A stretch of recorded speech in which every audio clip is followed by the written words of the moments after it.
పిల్లలు, నా పేరు మంద విగంచు. నేను కోటి రొట్టెముక్క పిల్లిల కథ చెప్తున్నా. పిల్లులు పోతాంటే ఒక అడవిలో ఒక రొట్టెముక్క దొరికింది.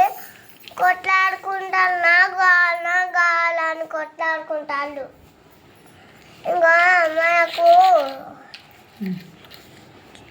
చిందుకోవాలని కోటి బావ దగ్గరికి పోయి కోటి బావ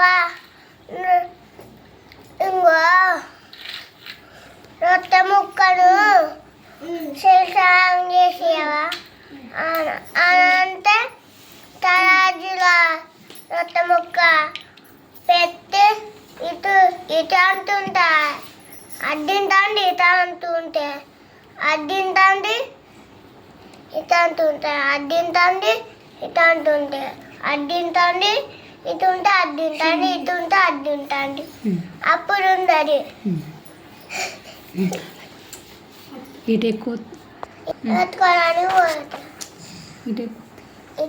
ఇటుంటే అడ్డింటండి, ఇటుంటే ఇడ్డింటండి. పిల్లలు చూస్తుంటే మా రొట్టె ముక్క మాకు ఇచ్చేయి అని అన్నయ్య.